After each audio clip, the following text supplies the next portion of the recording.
Hello guys! Hello Libra! Welcome dito sa aking channel, Kapalaran 888. Welcome guys!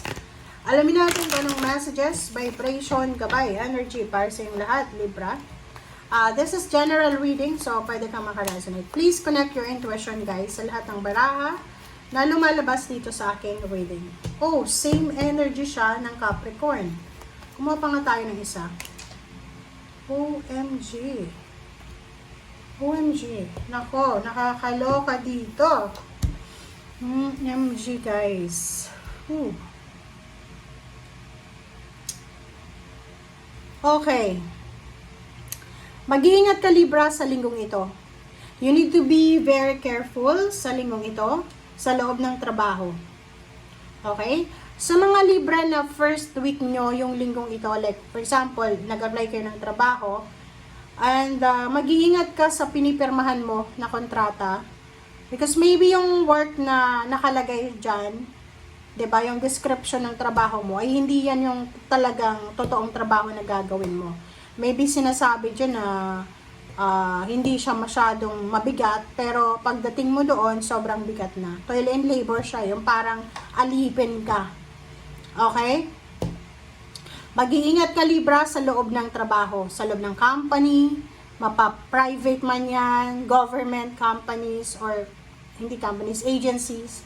Sinasabi ng barahan na mayroong isang tao dito na pinag-iisipan ka ng masama.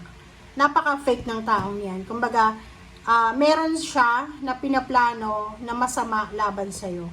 It's either, yun na nga, pwedeng i-assign ka, kasi nakikita ko, Libra, pwedeng medyo naiinis sa'yo. It's either naiinis sa'yo yung supervisor mo, yung team leader mo, or yung kasamahan mo sa trabaho.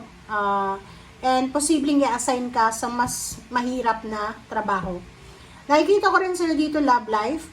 If you are in a relationship, sinasabi ng baraha sa'yo dito na may isang tao dito na maybe involved ka, na nag-iisip siya kung paano kanya lolokohin. Or maybe niloloko ka na niya, pero hindi siya kinokonsensya. Parang ganon. Comment down below if you resonated. OMG. Nakakaloka guys ang mga baraha. Ano ba yan?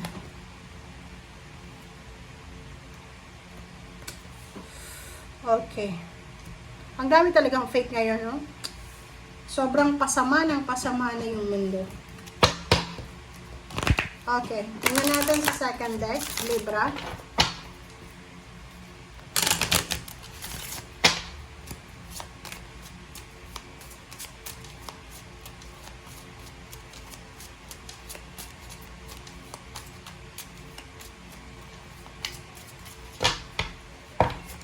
Okay, this is 30.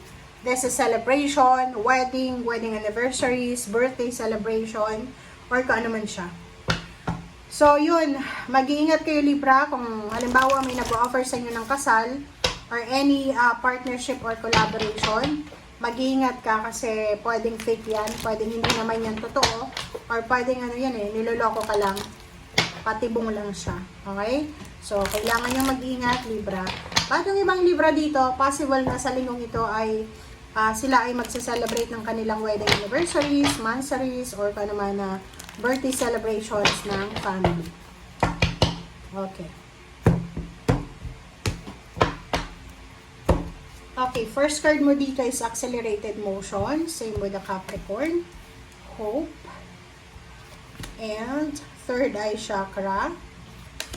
Are you related or in a relationship sa Capricorn? Kasi nakikita ko dito na resonated ka Okay, sa Capricorn. Okay, Libra. Accelerated motion. Isang napakabilis na balita, napakabilis na information.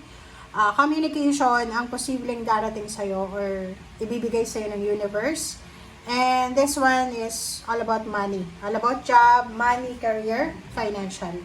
So, sinasabi ng barahan na pag-asa to So, makakaramdam ka ng sobrang pag-asa sa linggong ito. Kumbaga, ang good news na to, ang balitang to, ang information na to, ay magdadala to sa'yo ng pag-asa. Money siya 88. third eye chakra, sinasabi ng bara sa'yo na ngayong linggong ito, yun na nga, makikita mo kung sino yung mga tao na dapat pagkatiwalaan. Marami kang marirealize, Libra. Kumbaga yung third eye chakra mo, may mga relationship ka dati na parang bulag ka sa relationship. Like mga friendship, in-laws, or yung mga medyo may edad ka na, yung mga ano mo, tawag dyan, asawa ng mga anak mo, ganyan. Marirealize mo na masamang tao to eh. Marirealize mo na yung pinapakita niya sa'yo ay hindi naman talaga siya. Especially kung Virgo siya. Okay? So, yung conflict and defeat, sinasabi ng bara sa'yo, Libra, na mayroon kang dapat na i-give up, mayroon ka dapat na tanggapin sa linggong ito. Kumbaga yun, ang dami-dami mong marirealize. Kumbaga, realization week to para sa'yo.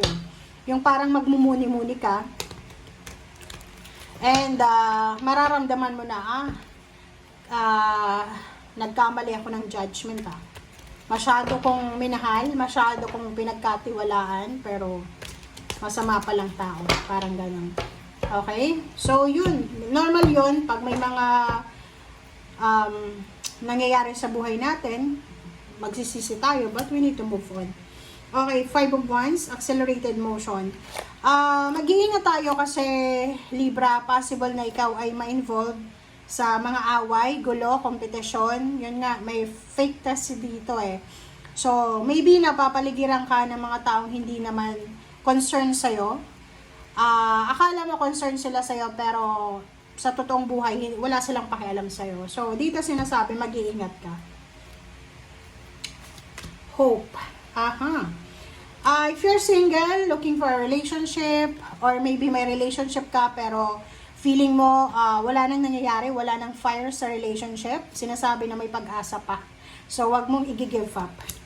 Okay, Emperor, third eye chakra. So, this week din, yung mga Libra na to na parang nag-suffer kayo financial, or maraming mga pinagdaanan kayo sa past nyo about money, sinasabi ng barahan na maraming opportunities, possibilities na makikita ka. Yung dati, like for example, nahihirapan kang mag-apply ng trabaho, ngayon sinasabi na mabilis kang makakakuha ng trabaho, and mabilis kang makakuha ng mga taong connection mo sa trabahong gusto mo.